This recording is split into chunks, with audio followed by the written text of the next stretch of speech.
Hi, this is Priya. Welcome to Vote and News. Stamp కుంభకోణంలో దోషులపై చర్యలు ఎప్పుడు? Vijayawada crime register కార్యాలయాల్లో నకిలీ చలానా స్కామ్ కేసు 2021లో రిజిస్ట్రేషన్ శాఖలో నకిలీ చలానాల కుంభకోణం. విజయవాడ క్రైమ్లో రిజిస్టర్ కార్యాలయంలో నకిలీ చలానా స్కామ్ కేసు ఛార్జ్ షీట్ సిద్ధం చేసిన బెజవాడ పోలీసులు.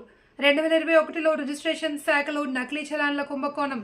రిజిస్టర్ కార్యాలయంలో నకిలీ చలానాల స్కామ్ కేసులో ఛార్జ్ షీట్ సిద్ధం చేశారు విజయవాడ పోలీసులు. 2021లో రిజిస్ట్రేషన్ శాఖలో నకిలీ చలానాల కుంభకోణం వెలుగు చూసిన విషయం విదితమే. కాగా సర్టిఫైడ్ కాపీల లావాదేవీల కోసం పడమట సబ్ రిజిస్టర్కి నోటీసులు ఇచ్చారు బెజవాడ పోలీసులు.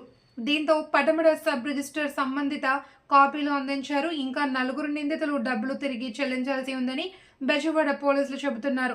బెజవాడ పరిధిలోనే 2 కేసుల్లో సుమారు 80 మంది వరకు నిందితులు చేర్చారు పోలీసులు. బెజవాడలో పడమట గాంధీనగర్ నున్న గుణదల రిజిస్టర్ కార్యాలయాల్లో భారీగా స్కామ్ జరిగినట్లు విచారణలో గుర్తించారు. కాగా నకిలీ చలానాలతో ఏపీ ప్రభుత్వ ఖజానాకు గండి కొట్టిన ఘటనలు అప్పట్లో కలకలం సృష్టించిన విషయం విదితమే.